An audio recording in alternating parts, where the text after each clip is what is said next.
Hello friends, कैसे हो सब लोग। आई होप सब लोग अच्छे होंगे, बेहतर होंगे और स्वस्थ होंगे। स्वागत है आपका fierce club learn to lead में।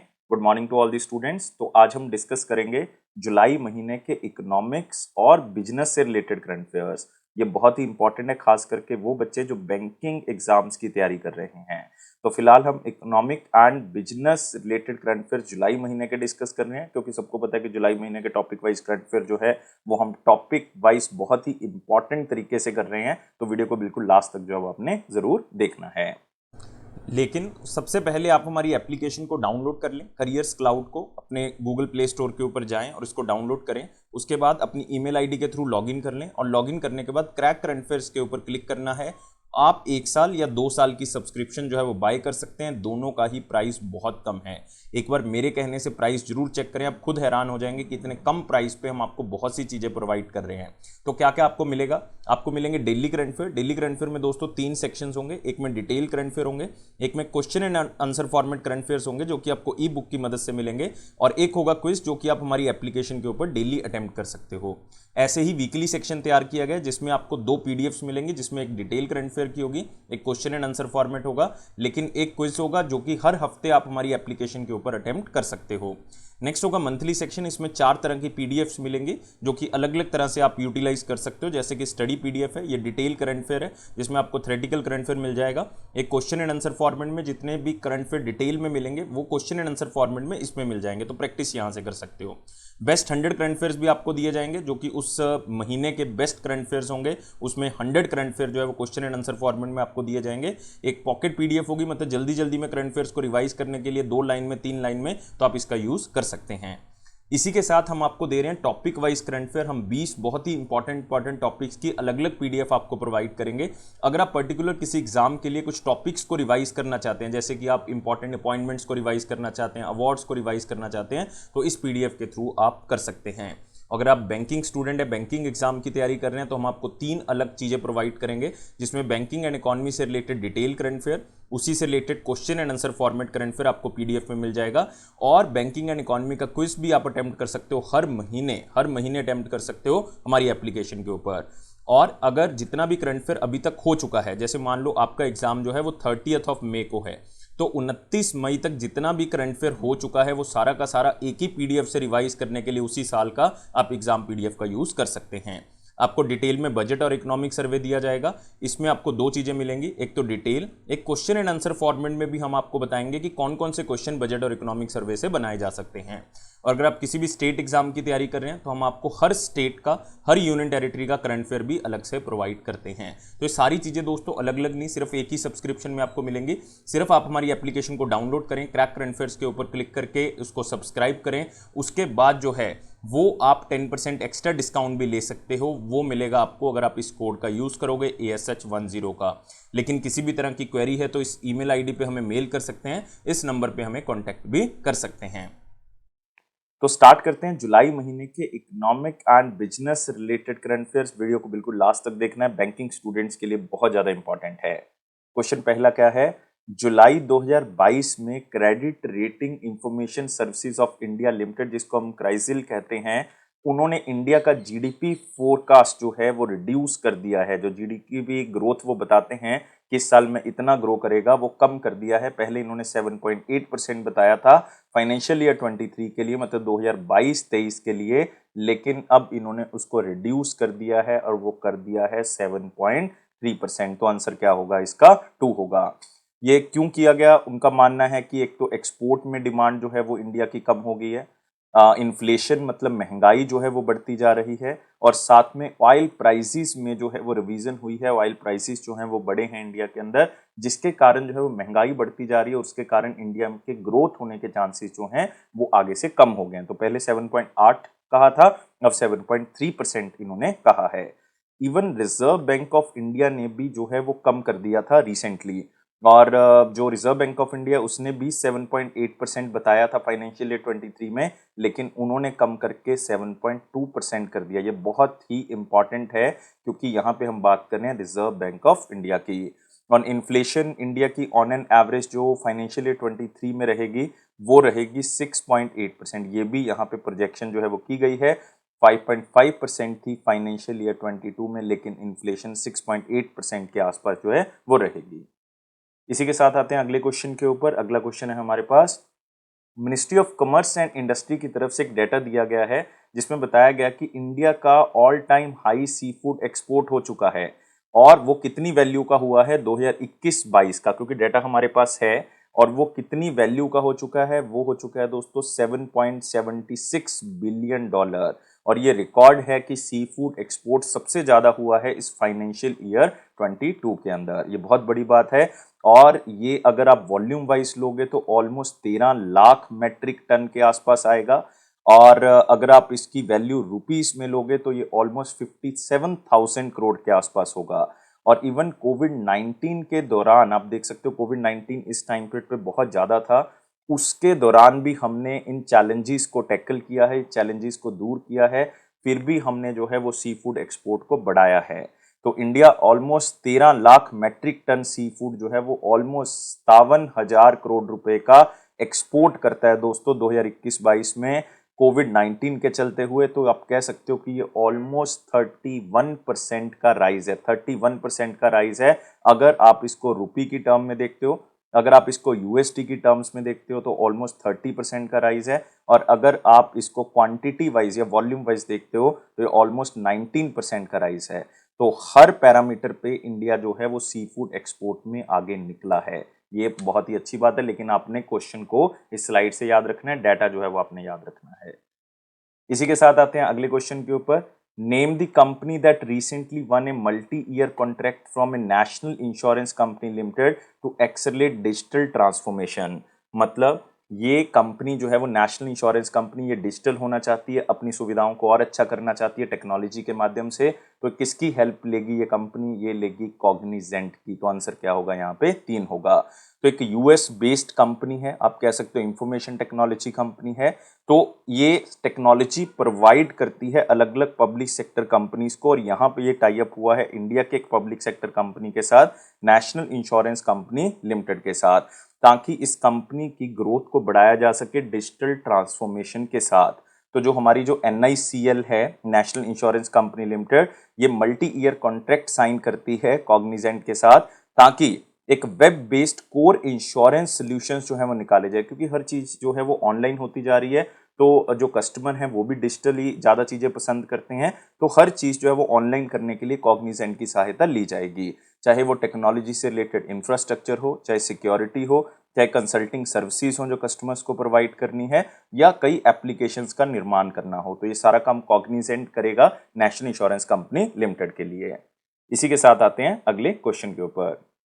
कौन सी कंपनी ने रिसेंटली अनाउंस किया है स्टार्टअप स्कूल इंडिया प्रोग्राम, ताकि जो छोटे शहर के एंटरप्रेन्योर्स हैं, बिजनेसमैन हैं, उनको आगे बढ़ाया जा सके, उनके आइडियाज को आगे लेके आ सकें। और ये इनिशिएटिव स्टार्ट किया गूगल ने। क्वेश्चन बहुत ही इंपॉर्टेंट है, याद रखना है, स्टार्टअप स्कूल इंडिया। तो गूगल ने अनाउंस किया इस इनिशिएटिव को, ताकि हम मैक्सिमम टू मैक्सिमम नॉलेज जो हैं वो एक जगह पे अलग अलग एंटरप्रेन्योर्स को प्रोवाइड कर सकें। तो ये स्टार्टअप स्कूल जो है वो बनाए जाएंगे, ये इंफ्रास्ट्रक्चर बनाया जाएगा, और जो छोटे शहरों में इन स्कूल्स का निर्माण किया जाएगा। और इस इनिशिएटिव में 10,000 स्टार्टअप्स को आगे लेके आएंगे। और स्टार्टअप स्कूल इंडिया जो है वो एक तरह से 9 वीक का प्रोग्राम होगा। ये वर्चुअली ऑर्गेनाइज किया जाएगा, और इसमें चैट्स होंगी, आप कह सकते हो गूगल लीडर्स या जो इसके साथ जुड़ेंगे, ताकि हम स्टार्टअप इकोसिस्टम को इंडिया के अंदर इंप्रूव कर सकें, फाइनेंशियल टेक्नोलॉजी बिजनेस को इंप्रूव कर सकें, बिजनेस टू बिजनेस हो रहा है चाहे business to consumer e commerce है उसको अच्छा बना सकें, लैंग्वेज से रिलेटेड हम जो बैरियर्स हैं वो दूर कर सकें, सोशल मीडिया नेटवर्किंग को इंप्रूव कर सकें, जॉब्स जो है वो अच्छी प्रोवाइड कर सकें। तो इन सारे एरियाज को तभी इंप्रूव किया जा सकता है जब इस तरह के प्रोग्राम जो है वो चलाए जाएंगे। और आपको ये पता होना चाहिए कि इंडिया 3rd लार्जेस्ट बेस है स्टार्टअप्स का पूरे वर्ल्ड के अंदर, क्योंकि इंडिया में 70,000 से ज्यादा स्टार्टअप्स जो हैं वो हो चुके हैं। फर्स्ट नंबर पे यूएसए है, दूसरे पे चाइना है, और तीसरे पे इंडिया है। और इंडिया में दोस्तों 100 से ज्यादा यूनिकॉर्न्स हो चुके हैं। यूनिकॉर्न्स का मतलब वो स्टार्टअप्स जिनकी वैल्यूएशन $1 बिलियन से ज्यादा हो चुकी है। तो याद रखना है, startup school India program Google ने स्टार्ट किया है। 9 वीक का प्रोग्राम है, 9 हफ्ते चलेगा, और इसमें 10,000 स्टार्टअप्स को गाइडेंस दी जाएगी कि किस तरह से उनके आइडियाज को आगे बढ़ाना है। अगला क्वेश्चन है, उस ऑर्गेनाइजेशन का नाम बताना है जो पार्टनरशिप करता है एक इन्वेस्टमेंट न्यू साउथ वेल्स के साथ, ताकि रोड शो इंडिया के अंदर निकाले जा सके, ताकि आईटी कंपनीज को ये मैसेज मिल सके कि वो न्यू साउथ वेल्स के अंदर अपनी कंपनी खोले और वहां पे इन्वेस्टमेंट कर सकते हैं। और ये टाई अप हुआ है नासकॉम के साथ। तो आंसर क्या होगा? 4 होगा। तो national association of software and services company, ये company investment New South Wales Australia के साथ टाई अप करते हैं, ताकि गवर्नमेंट इकोनॉमिक डेवलपमेंट और इन्वेस्टमेंट जो है वो ज़्यादा से ज़्यादा अट्रैक्ट कर सके ऑस्ट्रेलिया की। और ये कोलैबोरेशन जो है वो कई तरह के रोड शोज करेगी अलग अलग एरिया में, ताकि जो आईटी कंपनीज हैं उनको बिजनेस और इन्वेस्टमेंट अपॉर्चुनिटीज ऑस्ट्रेलिया में क्या है वो बताई जा सकें। तो रोड शोज कई जगह पे किए जाएंगे, लेकिन ये दिल्ली से स्टार्ट होगा और न्यू साउथ वेल्स को प्रमोट करेगा as a hub for the investment in the information technology. और ऑस्ट्रेलियन मार्केट किस तरह से इन आईटी कंपनीज की हेल्प कर सकती है, किस तरह से इनको आगे लेके जा सकती है, उसके बारे में बताया जाएगा। लेकिन जो ये रोड शो होंगे ये दोस्तों 6 जगह पे किए जाएंगे इंडिया में, और बताया जाएगा कि किस तरह से आप अपने बिजनेस को ऑस्ट्रेलिया के अंदर और इंडिया के अंदर कैसे उसको टाई अप कर सकते हो, स्टार्ट कर सकते हो। तो मैक्सिमम बेनिफिट इसमें मिलेगा एसएमईज को, small and medium size enterprises को। नेक्स्ट आते हैं, उस एयरलाइन कंपनी का नाम बताना है जिसको रिसेंटली एयरपोर्ट या एयर ऑपरेटर सर्टिफिकेट मिल चुका है directorate general of civil aviation की तरफ से, और ऐसी 8वीं एयरलाइन बन गई है डोमेस्टिकली, मतलब इंडिया में ही चलेगी, इंटरनेशनल लेवल पे नहीं चलेगी। लेकिन ये ऐसी 8वीं कंपनी है जिनको एयर ऑपरेटर सर्टिफिकेट जो है वो मिल चुका है, मतलब वो अपने एयरक्राफ्ट अब अपनी फ्लाइट्स जो हैं वो स्टार्ट कर सकते हैं। और ये एयरलाइन है अकासा एयरलाइन। बहुत ही इंपॉर्टेंट कहूंगा इस क्वेश्चन को, क्योंकि ये राकेश झुनझुनवाला जी की तरफ से बैकअप दिया गया था, इसमें पैसा डाला गया था। और राकेश झुनझुनवाला जी जो कि आप कह सकते हो स्टॉक मार्केट के मास्टर थे, उनका देहांत हो चुका है रिसेंटली। तो आप देख सकते हो राकेश झुनझुनवाला जी रिसेंटली, उनको नो ऑब्जेक्शन सर्टिफिकेट भी दिया गया था मिनिस्ट्री ऑफ सिविल एविएशन की तरफ से, और अब इनको एयर ऑपरेटर लाइसेंस या एयर ऑपरेटर सर्टिफिकेट जो है वो मिल चुका है। अब ये जुलाई के लास्ट में आप कह सकते हो इन्होंने 2 फ्लाइट स्टार्ट कर दी हैं, अब और फ्लाइट स्टार्ट करेंगे। अब जो है ये 8th डोमेस्टिक एयरलाइन बन गई है जिनको ये लाइसेंस मिल चुका है। और 2022-23 के लास्ट तक पहुंचते पहुंचते ये 18 एयरक्राफ्ट जो हैं वो स्टार्ट कर देंगे, और हर साल 12 से लेके 14 एयरक्राफ्ट्स को ये ऐड करेंगे। तो इनका ऑर्डर जो है वो 72 एयरक्राफ्ट का है, और 5 साल के अंदर इन्होंने इसको स्टार्ट करना है। ये है अकासा एयरलाइन। नेक्स्ट आते हैं, कौन से इंस्टीट्यूट ने रिसेंटली पार्टनरशिप की है नोकिया के साथ, ताकि एक सेंटर ऑफ एक्सीलेंस बनाया जा सके, ताकि हम रिसर्च को आगे बढ़ा सकें रोबोटिक्स के एरिया में। बहुत इंपॉर्टेंट है, सेंटर ऑफ एक्सीलेंस बनाया जाएगा, बनाया भी इसी इंस्टीट्यूट में जाएगा जिसके साथ टाई अप हुआ है, लेकिन ये नोकिया की तरफ से जो है वो गाइडेंस दी जाएगी, और ये बनाया जाएगा Indian institute of science Bengaluru के अंदर। तो आंसर क्या होगा? सेकेंड। तो नोकिया ने Indian institute of science Bengaluru के साथ टाई अप किया है, ताकि एक सेंटर ऑफ एक्सीलेंस खोला जा सके, ताकि रिसर्च एंड डेवलपमेंट की जा सके रोबोटिक्स के क्षेत्र में, और ये कैंपस में ही खोला जाएगा, आईआईसी बेंगलुरु के कैंपस में खोला जाएगा। तो इसमें आप कह सकते हो कि रोबोटिक्स से रिलेटेड सर्च तो होगी, साथ में कम्युनिकेशन टेक्नोलॉजी के ऊपर फोकस होगा, लाइक 5G टेक्नोलॉजी के ऊपर, आर्टिफिशियल इंटेलिजेंस के ऊपर, और साथ ही साथ जो यूज केसेस हैं जो ऑलरेडी हम पहले जिनके ऊपर काम कर चुके हैं, उसमें इंडस्ट्रियल ऑटोमेशन के ऊपर फोकस होगा, एग्रीकल्चर के ऊपर होगा, और डिजास्टर मैनेजमेंट के ऊपर फोकस किया जाएगा। तो इसमें कीवर्ड्स क्या हैं? नोकिया एक सेंटर ऑफ एक्सीलेंस खोलेगा, कहां पे? आईआईसी बेंगलुरु में, और इसमें जो एक्सपर्टीज है आईआईसी बेंगलुरु की वो भी साथ में रखी जाएगी। तो नोकिया और आईआईसी बेंगलुरु। इसी के साथ आते हैं अगले क्वेश्चन के ऊपर। जुलाई 2022 में नमूरा ने 2023 की इंडिया की जीडीपी ग्रोथ जो है वो कम कर दी है। तो पहले हमने क्राइजिल के बारे में पढ़ा था, क्राइजिल ने जो है वो 7.3% कर दिया था, लेकिन अब जो है वो नमूरा कंपनी ने भी जो है वो इंडिया का जो ग्रोथ रेट है या जीडीपी ग्रोथ रेट है वो कम कर दिया है। इन्होंने तो बहुत ही कम कर दिया, इन्होंने 4.7% कर दिया है। पहले इन्होंने प्रेडिक्ट किया था 5.4%, और ये पूरे साल 2023 के लिए है, पूरे साल 2023 के लिए। इसके पीछे कारण वही है कि इंडिया में इन्फ्लेशन बहुत ज़्यादा है, महंगाई बढ़ती जा रही है, मॉनिटरी पॉलिसी टाइट हो गया क्योंकि रेपो रेट बढ़ा दिए गए हैं, आप कह सकते हो कि पावर क्रंच है यहाँ पे, और साथ ही साथ जो है वो ग्लोबल ग्रोथ स्लो डाउन भी चल रहा है, क्योंकि यूएसए के अंदर भी यार मतलब चीज़ें महंगी होती जा रही हैं, वहाँ पे भी रिसेशन चल रहा है। और इंडिया में कंज्यूमर प्राइस इंडेक्स जो है वो बढ़ता जा रहा है, मतलब इन्फ्लेशन रेट जो है वो 7.01% हो चुका है। इससे पहले 7.04 था, तो थोड़ा सा आप देख सकते हो कम जरूर हुआ है, लेकिन 7.01% जो है वो जून में देखा गया है। और आरबीआई ने कहा है कि अगर इन्फ्लेशन 2 से 6% के बीच में है तो हम इसको कंफर्ट जोन मान सकते हैं, लेकिन यहाँ पे बहुत ज़्यादा है, 7.01% है। तो नमूरा ने ये कहा है कि या तो इन्फ्लेशन को ठीक करना होगा, फिर हम इंप्रूव कर सकते हैं, अदरवाइज 4.7% तक जो है वो इंडिया ग्रोथ करेगा 2023 में। तो आप देख सकते हो नमूरा ने इंडिया का ग्रोथ रेट कम कर दिया है, 4.7% जो है वो कर दिया है, पहले 5.4% था।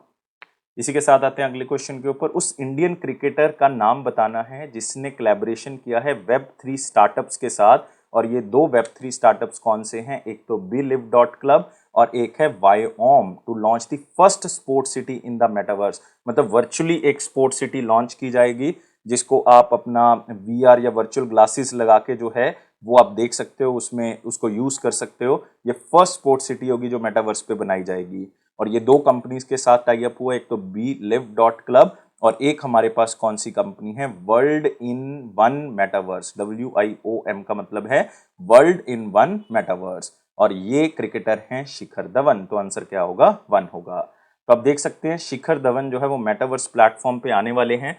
तो स्पोर्ट्स सिटी जो कि एक वर्चुअल स्पोर्ट्स सिटीज होगी, इसमें क्रिकेट स्टेडियम होंगे, स्पोर्ट्स कॉम्प्लेक्सेस होंगे, इसमें कैफेज होंगे, जिम होगा, इसमें ई स्पोर्ट्स जोन्स होंगे, स्पोर्ट्स कॉटेजेस होंगे, रनिंग ट्रैक्स होंगे, 3D इमर्सिव स्पोर्ट्स म्यूजियम होंगे, स्पोर्ट्स लाइब्रेरी और कई चीजें जितनी भी आप स्पोर्ट्स से रिलेटेड सोच सकते हो वो होगा। तो जो ग्लोबल स्पोर्ट्स मार्केट है वो बहुत बढ़ने वाला है, क्योंकि अभी जो है वो ऑलमोस्ट $354 बिलियन का ये है अगर आप 2021 का देखोगे, और ये माना जा रहा है कि 2022 के एंड तक पहुंचते पहुंचते ये $500 बिलियन का हो जाएगा। ऑलमोस्ट 41% ग्रोथ जो है वो इसमें देखने को मिल सकती है। तो हमारे लिए क्वेश्चन जो इंपॉर्टेंट है वो यहाँ पे क्या है कि BeLive.club और Viome के साथ शिखर धवन एक स्पोर्ट्स सिटी जो है वो बना रहे हैं मेटावर्स प्लेटफॉर्म पे, वर्चुअल प्लेटफॉर्म पे, वो आपने याद रखना है। और BeLive.club जो है वो कंपनी 2021 में खोली गई थी। अगला आते हैं, कौन सी कंपनी ने रिसेंटली इंडिया का फर्स्ट पब्लिक प्राइवेट पार्टनरशिप जो है वो किया है CSIR के एक इंस्टीट्यूट के साथ, और इंस्टीट्यूट का नाम है सेंट्रल इलेक्ट्रोकेमिकल रिसर्च इंस्टीट्यूट, ताकि एक large scale lithium ion cell manufacturing unit जो है वो लगा सकें।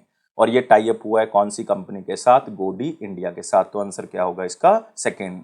तो council of scientific and industrial research की तरफ से एक सेंट्रल इलेक्ट्रोकेमिकल रिसर्च इंस्टीट्यूट के साथ जो है वो आप कह सकते हो कि गोडी इंडिया का टाई अप करवाया है, ताकि पब्लिक प्राइवेट पार्टनरशिप को बूस्ट किया जा सके और India lithium ion cell manufacturing के ऊपर काम कर सके।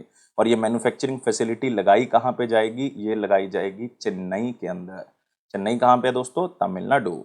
तो इंडिया जो है वो ऐसा पहला, इंडिया की पहली आप कह सकते हो कि first ever public private partnership है जो लार्ज स्केल पे लिथियम आयन सेल को बनाने का काम करेगा। और इंडिया वैसे भी फोकस कर रहा है लिथियम आयन सेल मैन्युफैक्चरिंग के ऊपर, ताकि हम इलेक्ट्रिक व्हीकल्स को ज्यादा से ज्यादा इंडिया में स्टार्ट कर सकें। नेक्स्ट आते हैं, किस परसेंटेज तक जो है मॉर्गन स्टैनले ने इंडिया की GDP फोरकास्ट को कम कर दिया है, मतलब रिड्यूस किया है। मैं आपको बता रहा हूं बार बार कि क्राइसिल ने जो है वो बताया है कितना? 7.3%। RBI ने कहा है कितना? 7.2%। 7.2%। तो अब बात कर रहे हैं किसकी? मॉर्गन स्टैनले की। तो मॉर्गन स्टैनले ने कितना कहा है? और पीछे हम बात कर चुके हैं नमूरा की भी, नमूरा ने 4.7% कहा है। ये सारी की सारी हम बातें कर रहे हैं फाइनेंशियल ईयर 23 के लिए। और मॉर्गन स्टैनले कितना कह रहा है? मॉर्गन स्टैनले भी कितना कह रहा है? 7.2%। तो आंसर क्या होगा इसका? 4 होगा। तो मॉर्गन स्टैनले ने पहले 7.6% कहा था, मतलब 40 बेसिस पॉइंट इन्होंने कम कर दिया, मतलब 0.4% इन्होंने क्या कर दिया है? कम कर दिया है। तो इसका कारण भी यही है कि मॉनेटरी पॉलिसी में रेपो रेट को बढ़ा दिया है। आप कह सकते हो रेपो रेट को बढ़ाने से जो है वो चीज़ों के प्राइसेस के ऊपर इफेक्ट पड़ेगा, क्योंकि बैंक जो है वो लोन नहीं प्रोवाइड कर पाएगा, लोन रेट बढ़ जाएगा, जिसके कारण जो है वो महंगाई बढ़ने के चांसेस जो हैं वो किसी हद तक कम हो सकते हैं। लेकिन अभी इन्फ्लेशन ज़्यादा है, रेपो रेट को बढ़ाया गया है। इन्फ्लेशन बहुत ज़्यादा हो चुकी है, 7% तक पहुंच गई है। होनी चाहिए थी 2 से 6% के बीच में, जिसके कारण जो है वो फोरकास्ट कम होता जा रहा है। और ऊपर से वॉर भी चल रही है यूक्रेन और रशिया के बीच में, जिसके कारण गैस या आप कह सकते हो पेट्रोल डीजल के प्राइसेस पे भी इफेक्ट जो है वो पड़ रहा है। तो इन्फ्लेशन कम होगी, फिर ग्रोथ रेट जो है वो बढ़ने के चांसेस जरूर हैं। तो मॉर्गन स्टैनले ने इंडिया के फाइनेंशियल ईयर 23 की ग्रोथ रखी है 7.2%। As per the recent data ministry of commerce and industry ने कहा है कि फॉरेन डायरेक्ट इन्वेस्टमेंट जो इंडिया में हुई है रिसर्च एंड डेवलपमेंट के ऊपर वो बढ़ गई है 2021 में। और ये कितनी हो गई है? ये हो चुकी है ऑलमोस्ट $343 मिलियन। आंसर क्या होगा? 4 होगा। क्वेश्चन को स्लाइड से याद रखना है। ये हम बात कर रहे हैं कैलेंडर ईयर 2021 की, और इससे पहले अगर कैलेंडर ईयर आप देखोगे 2020 का, इसमें सिर्फ ऑलमोस्ट $55 मिलियन की हुई थी। तो आप कह सकते हो कि यहां से यहां तक जाना मतलब ऑलमोस्ट 516% की ग्रोथ जो है वो देखी गई है रिसर्च एंड डेवलपमेंट में फॉरेन इन्वेस्टमेंट के तौर पे। और foreign direct investment research and development में 100% है दोस्तों, ऑटोमेटिक रूट के थ्रू। इसमें कुछ रेगुलेशंस हैं, कुछ लॉज हैं, उसको पूरा करते हुए ऑटोमेटिक रूट के थ्रू इंडिया में जो है वो इतनी इन्वेस्टमेंट हुई है R&D के ऊपर। और अगर हम टॉप स्टेट की बात करें रिसर्च एंड डेवलपमेंट में एफडीआई के लिए, तो वो आएगी हमारे पास कर्नाटका, और दूसरे नंबर पे हमारे पास तेलंगाना है, और तीसरे नंबर पे हमारे पास हरियाणा है। याद रखना है द टॉप स्टेट जिसमें एफडीआई इन्वेस्टमेंट हुई है रिसर्च एंड डेवलपमेंट के ऊपर 2021 में, वो कर्नाटका है। और अगर टॉप कंट्री की बात करें तो वो होगी सिंगापुर, जिसने सबसे ज्यादा इन्वेस्टमेंट की है। ऑलमोस्ट 40% इन्वेस्टमेंट जो है वो सिंगापुर की तरफ से की गई है इस कैलेंडर ईयर 2021 में। तो ये आपने बहुत ही इंपॉर्टेंट याद रखनी है जितने भी चीजें मैंने बताई हैं, क्योंकि इसमें से क्वेश्चन आपको पूछा जा सकता है। नेक्स्ट आते हैं, उस ऑर्गेनाइजेशन का नाम बताना है जिसने रिसेंटली एक टाई अप किया है national hydro electric power corporation के साथ, NHPC के साथ, ताकि एक ज्वाइंट वेंचर कंपनी बनाई जा सके जिसमें हम maximum to maximum hydro power और पंप स्टोरेज प्रोजेक्ट्स के ऊपर काम कर सके। और ये कंपनी है दामोदर वैली कॉर्पोरेशन। तो आंसर क्या होगा इसका? 1 होगा। तो NHPC ने एक टाई अप किया है, एक MOU साइन किया है दामोदर वैली कॉर्पोरेशन के साथ, ताकि हम एक ऐसी ज्वाइंट वेंचर कंपनी बना सके जो कि काम ही सिर्फ किसके ऊपर करेगा? हाइड्रो पावर जनरेशन के ऊपर और पंप स्टोरेज प्रोजेक्ट्स के ऊपर। तो दो मेजर पावर सेक्टर ऑर्गेनाइजेशन जो है वो दोनों इकट्ठा काम करेंगी, ताकि जितनी भी प्रॉब्लम्स है हाइड्रो पावर प्रोजेक्ट्स को लेके वो दूर की जा सकें, और हम एनर्जी स्टोरेज सोल्यूशन मतलब पंप स्टोरेज प्रोजेक्ट जैसे करके हम नेशनल ऑब्जेक्टिव जो एनर्जी ट्रांजिशन का है उसके ऊपर फोकस कर सकें। क्योंकि हम ऑलरेडी कह चुके हैं कि रिन्यूएबल एनर्जी से इंडिया 175 गीगावाट पैदा करेगा 2022 तक, और आप कह सकते हो कि इसको 450 गीगावाट तक पैदा करेगा 2030 तक। ये टारगेट इंडिया ने रखा है। और अगर आप याद रखना चाहते हैं तो दामोदर वैली कॉर्पोरेशन के बारे में याद रख सकते हैं कि 1948 में इसकी स्थापना की गई थी। इसका हेडक्वार्टर कहाँ पे है? कलकत्ता के अंदर, और इसके चेयरमैन हैं राम नरेश सिंह। राम नरेश सिंह। इसी के साथ आते हैं अगले क्वेश्चन के ऊपर। कौन सी ऐसी ऑर्गेनाइजेशन या कंपनी है जिसने रिसेंटली पार्टनरशिप की है Indian society of agri business professionals के साथ, ताकि कॉल सेंटर बनाया जा सके जिसका नाम होगा डिजी वानी कॉल सेंटर, ताकि जो छोटे किसान हैं, खास करके जो औरतें हैं या छोटे बिजनेस औरतें हैं जो बिजनेस संभालती हैं, उनको आगे बढ़ाया जा सके। ये बहुत ही इंपॉर्टेंट है, याद रखना है। डिजी वानी कॉल सेंटर ये नास्कॉम फाउंडेशन और गूगल की तरफ से किया गया है। तो आंसर क्या होगा? बोथ 1 और 2। तो NASSCOM national association of software and service company, और साथ में google.org मतलब गूगल ने ये टाई अप किया है, ताकि डिजी वानी महिला उद्यमी हेल्पलाइन जो है वो स्टार्ट की जा सके। और ये किसके साथ टाई अप किया गया है? एक आप कह सकते हो एनजीओ है, और इसका नाम क्या है एनजीओ का? ये है Indian society of agri business professionals, और ये वुमेन एम्पावरमेंट और एंटरप्रेन्योरशिप प्रोग्राम के लिए किया गया है। इसका मतलब है कि अगर आपको किसी भी तरह की कोई दिक्कत है, इस कॉल सेंटर पे फोन करें, और इसको पायलट बेसिस पे इस कॉल सेंटर को स्टार्ट कर दिया है। इनिशियली टारगेट है कि 20,000 औरतों तक पहुंचा जा सके जो कि रूरल एरिया में रहती हैं, गांव में रहती हैं, और पहले फोकस किया गया 6 स्टेट्स के ऊपर। ये स्टेट है राजस्थान, हरियाणा, बिहार, उत्तर प्रदेश, उत्तराखंड और हिमाचल प्रदेश। तो इन स्टेट्स के ऊपर फोकस किया जाएगा। नेक्स्ट आते हैं इसी के बाद अगले क्वेश्चन के ऊपर। इकोनॉमिक ग्रोथ फोरकास्ट कितना किया गया है इंडिया की जीडीपी का एशियन डेवलपमेंट बैंक की तरफ से? क्योंकि एशियन डेवलपमेंट बैंक ने अपनी रिपोर्ट दी है, ADO supplement, Asian development outlook report of July 2022। तो इसमें उन्होंने कितना कहा है? 7.2%। तो आप कह सकते हो कि ज्यादातर लाइक मॉर्गन स्टैनले हो गया, एडीबी हो गया और आरबीआई हो गया, इनका तो बिल्कुल सेम ही है सबका 7.2% फाइनेंशियल ईयर 2023 के लिए। तो आप आराम से इसको याद रख सकते हो। कारण वही है कि क्यों जो है वो ऐसा किया जा रहा है, क्योंकि पहले इन्होंने प्रेडिक्ट किया था 7.5%। अब ये कह रहे हैं कि 7.2% होगा। कारण वही है कि मॉनेटरी पॉलिसी को टाइट कर दिया, रेपो रेट को बढ़ा दिया, इन्फ्लेशन जो है वो बढ़ती जा रही है, जिसके कारण जो है वो ग्रोथ रेट कम होता जाएगा, क्योंकि इन्वेस्टमेंट कम होगी, रेपो रेट बढ़ गया, इन्वेस्टमेंट कम होगी, क्योंकि लोन के रेट्स जो हैं वो बढ़ चुके हैं। तो इसलिए पहले हमें कंट्रोल करना होगा रेपो रेट को, या मॉनेटरी पॉलिसी को हमें ठीक करना होगा। वो तभी पॉसिबल है जब थोड़ी सी इन्फ्लेशन जो है वो डाउन आएगी रेपो रेट को बढ़ाने के बाद, फिर हम रेपो रेट को कम करेंगे, फिर जो है वो ग्रोथ फोरकास्ट बढ़ सकता है। अभी आते हैं अगले क्वेश्चन के ऊपर। कितने परसेंट इंडिया का जीडीपी ग्रोथ रेट फोरकास्ट किया है फाइनेंशियल ईयर 23 में? अब बात हो रही है किसकी? फिक्की की, federation of Indian chambers of commerce and industry की तरफ से एक रिपोर्ट दी गई, इकोनॉमिक आउटलुक सर्वे रिपोर्ट जुलाई 2022। इन्होंने कहा है फिक्की ने 7%। तो ज्यादातर ऑर्गेनाइजेशन या तो 7.3% कह रही हैं या 7.2%। ये क्रिजाइल की तरफ से कहा गया, और पिछले क्वेश्चन में हमने डिस्कस किया कि आरबीआई 7.2% कह रहा है, मॉर्गन स्टैनले 2% कह रहा है, 7.2% कह रहा है, और साथ ही साथ एडीबी भी कह रहा है कि 7.2% करेगा। लेकिन फिक्की जो हमारा है, federation of Indian chambers of commerce and industry, ये कह रहा है कि 7% तक ग्रो करेगा। पहले इन्होंने कहा था कि 7.4% तक करेगा, और इन्होंने एक मिनिमम और मैक्सिमम वैल्यू भी बताई है कि अगर वर्स्ट टू वर्स्ट सिचुएशन भी हो गई तो हम 6.5% तो करेंगे, मैक्सिमम जो है वो 7.3% तक जा सकते हैं। ये डिक्लाइन वही है कि इन्फ्लेशन बढ़ी है, यूक्रेन रशिया के अंदर वॉर चल रही है, जिसके कारण ऐसा हुआ है। तो याद रख सकते हैं आप फिक्की का भी। अब आ गया इंटरनेशनल मॉनेटरी फंड ने कितना प्रेडिक्ट किया है इंडिया का ग्रोथ रेट फाइनेंशियल ईयर 23 में। पहले तो उन्होंने 8.2% बता दिया था, लेकिन अब इन्होंने रिड्यूस करके 7.4% कर दिया है। तो आंसर क्या होगा? 4 होगा।